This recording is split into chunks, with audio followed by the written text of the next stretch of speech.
अग्नि के बारे में बातचीत कर रहे थे और कठोपनिषद में यम और नचिकेता के संवाद को हम लोग कई दिनों से उस पर चर्चा कर रहे हैं। तो कठोपनिषद में यमराज कहते हैं कि हे नचिकेता, ये जो ब्रह्म है जिसके विषय में तुमने पूछा है, जिस आत्मा के विषय में पूछा है, वह अग्नि तत्व को जानने से भी हमें प्राप्त हो सकता है कि हमारा जो आत्मा है, हमारा जो ब्रह्म है, हमारा जो सृष्टि है, हमारी जो परिपालन करने वाले हैं, वह कौन है। तो उसमें ऋग्वेद की संहिता में एक अग्नि सूक्त है और मैं कहूं कि पहला ही चैप्टर, पहला ही जो ऋग्वेद संहिता का पहला ही पार्ट है वो अग्नि सूक्त से ही प्रारंभ है।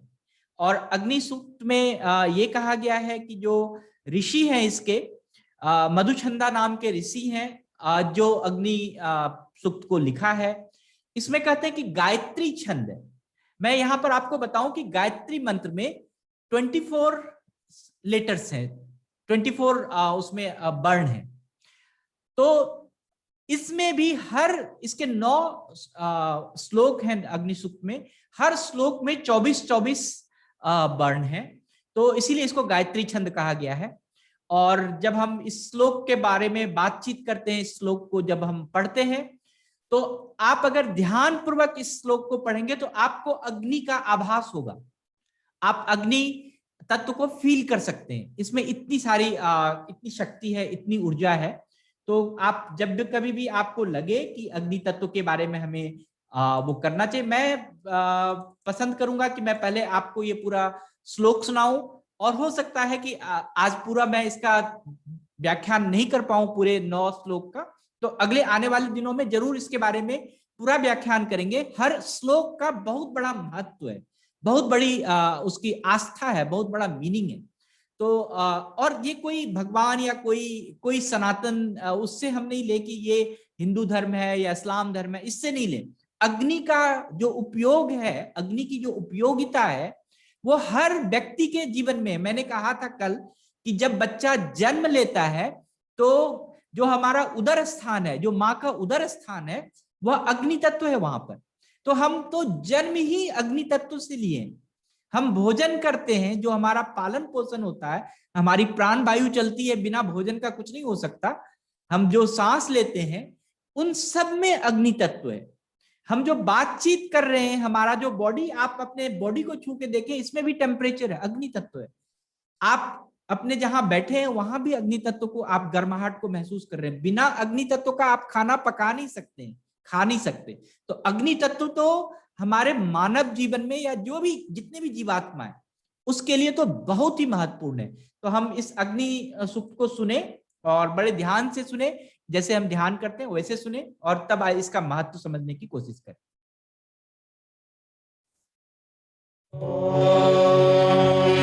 अग्निर्नरोदिधिभिररण्योर्हस्तच्युति जनयन्तः प्रशस्तम् दूरे दृशं गृहपतिमथय्युम् तमग्निमस्ते वसवोऽन्वन् सुप्रतिचक्षमवसे कुतश्चित् दक्षाय्यो योतम आसनित्याः प्रेद्धो अग्ने दीदिः पुरो नो जस्रया सूर्म्याय विष्ठा वां शश्वन्त उपयन्ति वाजाः प्रते अग्नयोऽग्निभ्यो वरन्निः सुवीरा शश्वोषुचन्तद्युमन्ताः यत्रा नरः समासते सुजाताः दानो अग्ने धिया रयिं सुवीरं स्वपत्यं सहस्य प्रशस्तं नयय्या वातरति यातु मावान् उपयमेति युवतिः सुदक्षन् दोषावस्तोर्हविष्मति घृताची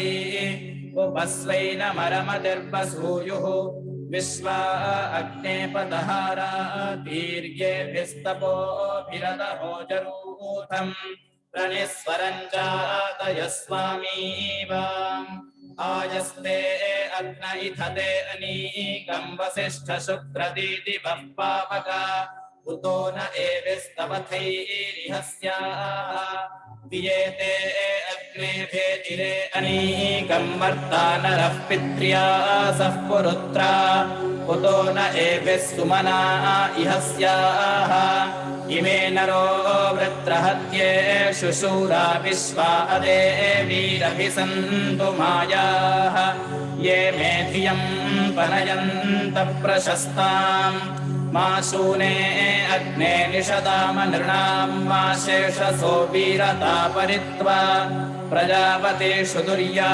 सुदुर्या यमश्वी नित्यमुपयाति यज्ञं प्रजावन्तं स्वपत्यं क्षयन्नः स्वजन्मना शेषसा वा वृथानम् पाहि नो अग्ने रक्षसो अजुष्टात् पाहि धूर्तेररुषो अघायोः त्वायुजा व्रतनायोऽङ्गविष्याम् सेदग्निरग्निङ्ग्रद्यस्पन्यान्यत्र वाजीतनयो वीळुपाणिः सहस्रपाथा अक्षरा समेति सेदग्निर्योपनुष्यतो निपाति समेद्धारमंहस उरुष्यात् सुजाता सः परिचरन्ति वीराः अयं सो अग्निराहुतः पुरुत्राय मीशानः समिदिन्थे हविष्मान् पर्यमेप्यध्वरेषु होता वे अग्न आहवनानि भूरीशाना स आजुहुयामनित्या उभा कृण्वन्तो वहतु मियेथे इमो अग्ने वीततमानि हव्याजस्रो वक्षि देवतातिमच्च प्रतिन ईं सुरभीण्यो अव्यन्तो मानो अग्ने वीरते परादा दुर्वाससे मतये मानो अस्यै मानाः क्षुधे मा रक्षसर्ता भो मानो दमे मापन आजुहोर्थाः नो मे ब्रह्माण्यग्न उच्छसादित्वं देवमघवद्धः सुषूदः रातौ स्यामो भया साते यूयं पात स्वस्तिभिः सदा नः त्वमग्ने सुहवोरन्वसन्द्रिक्सुदीति सूनो सहसो दिदीः मा त्वे स चातनये नित्याधन्मा वीरो अस्मन्नर्यो विदासीत् मानो अग्ने दुर्भृतये स चैषु देवेद्धेष्वग्निषु प्रवोचः माते अस्मान् दुर्मतयो प्रमाच्यद्देवस्य सूनो सहसो नशन्त समर्थो अग्ने स्वनीकरे वानमध्येय आजुहोति हव्यम् स देवता वसुवनिन्दधाति यं सूरिरर्थी पृच्छमान एति महो नो अग्ने सुवितस्य विद्वान् रयिं सूरिभ्य आवह बृहन्तम् येन वयं सहसा वन्मधेमा वीक्षिता स आयुषा सुवीराः नो मे ब्रह्माण्यग्न उच्छसाधित्वं देवमघवद्धः सुषूदः रातौ स्यामो भया साते यूयं पात स्वस्तिभिः सदा नः ओम। मैंने पहले भी कहा था जो संस्कृत भाषा है वह देवों की भाषा है। इसमें हमारे सारे तत्व छिपे हुए हैं। अगर हम सिर्फ इसको सुनते हैं, समझते नहीं है, सिर्फ सुनने मात्र से भी हमें ऊर्जा प्राप्त होती है। अगर आप अग्नि तत्व, अग्नि सूक्त या कोई भी सूक्त या कोई भी मंत्र संस्कृत में या किसी भी भाषा में, जो देव की भाषा है, जो ईश्वर की भाषा है, जो अल्लाह की भाषा है, उसके भाषा में सुनते हैं तो आपको सुनने मात्र से भी ऊर्जा प्राप्त हो सकती है। तो आप इसको सुने। और जो इसका मैं पहले सूक्त का पहला जो श्लोक है उसके बारे में मैं बता दूं। उसमें कहते हैं कि हम अग्नि भगवान आपकी स्तुति करते हैं। हम अग्नि भगवान, हे अग्नि, हम आपकी पूजा करते हैं।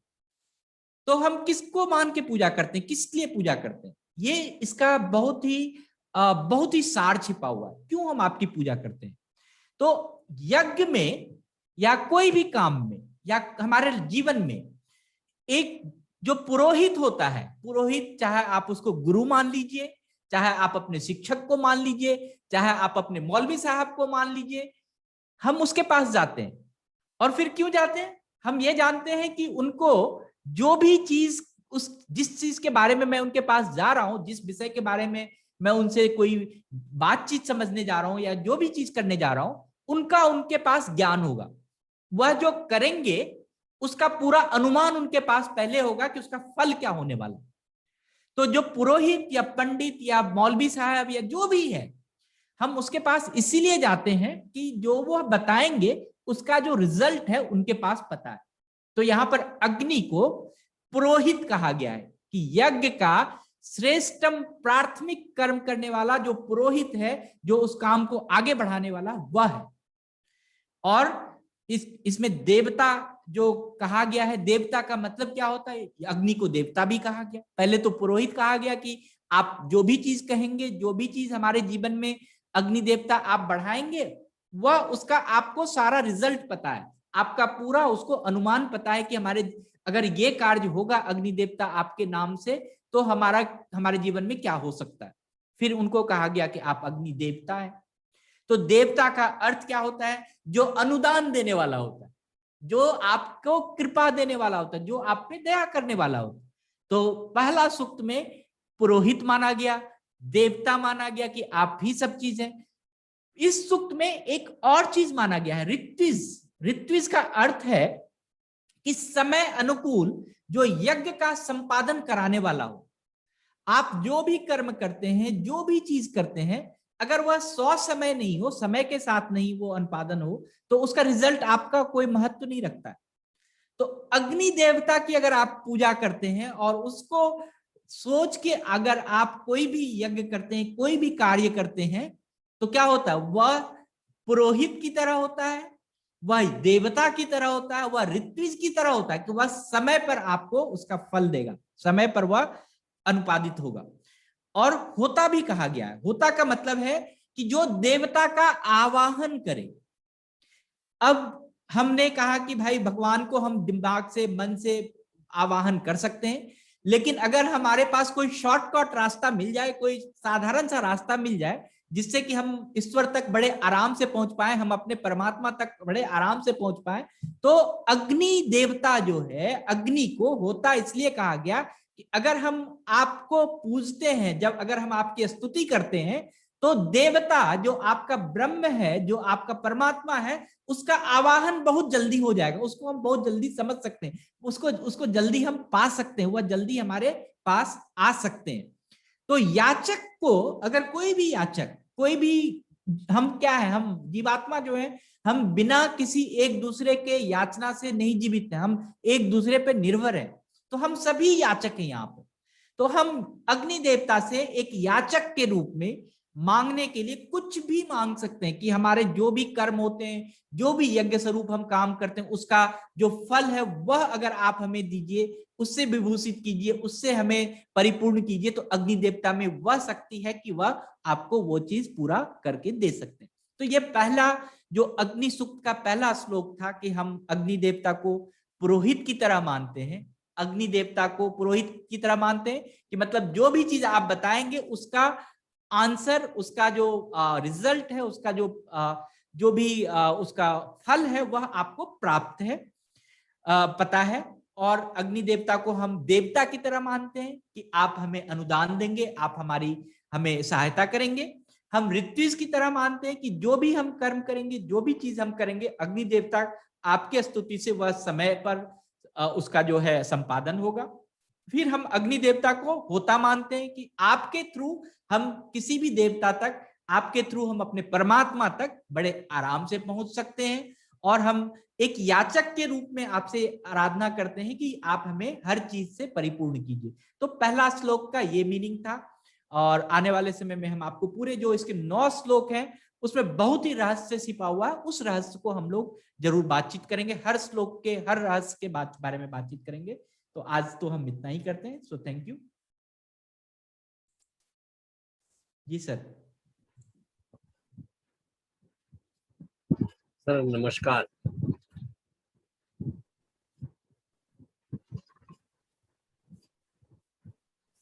कि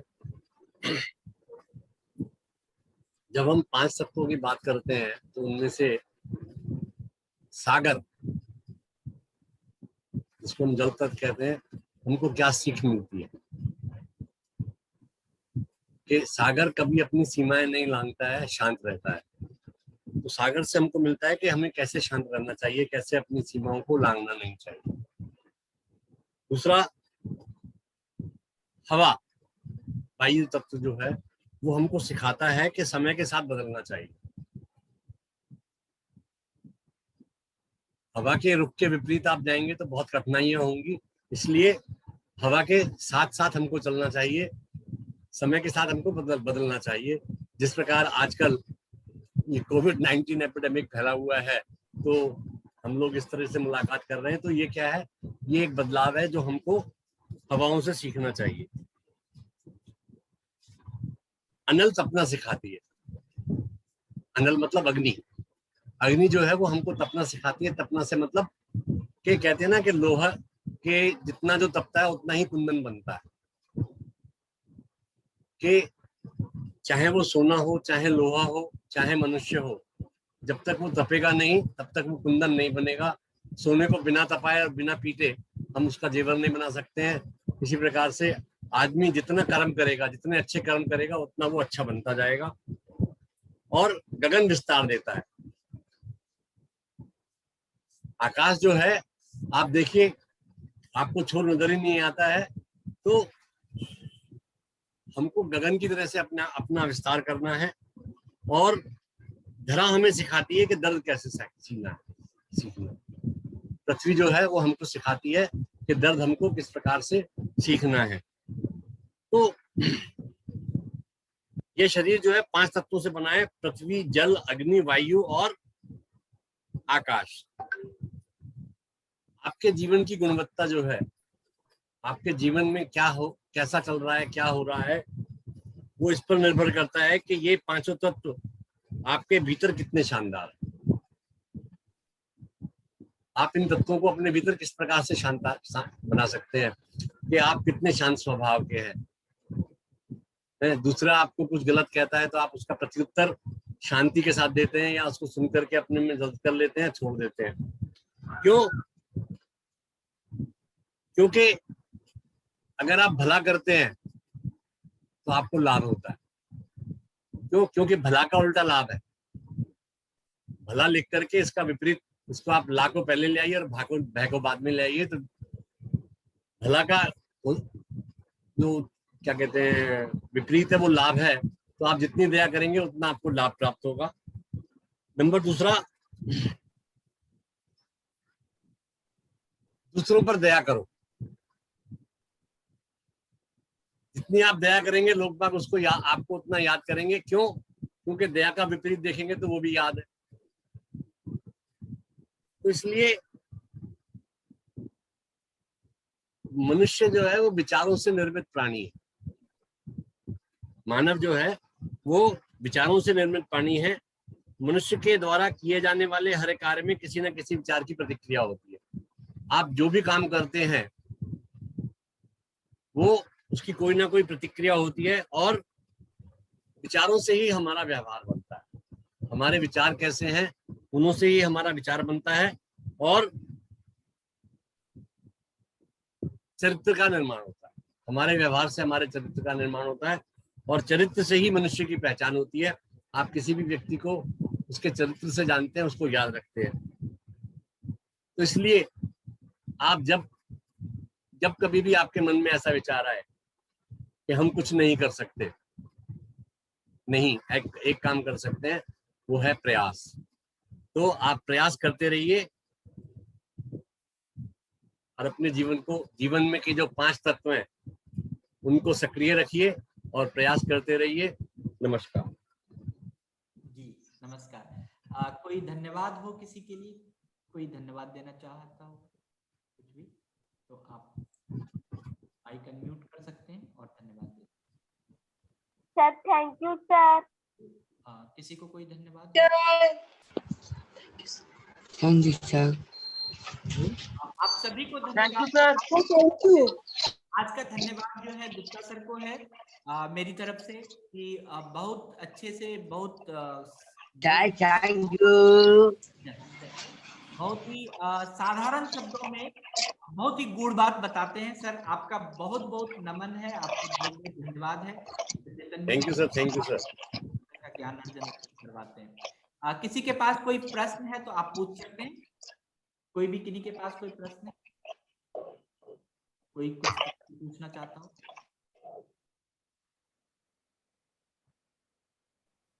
ओके, तो थैंक यू वेरी मच। नहीं सर, हमारे पास कोई आंसर नहीं है। जी बताइए, कौन बोल रहे हैं? Thank you sir. Thank you, thank you. कोई प्रश्न है किसी के पास? Thank you sir. Thank you all, धन्यवाद सभी।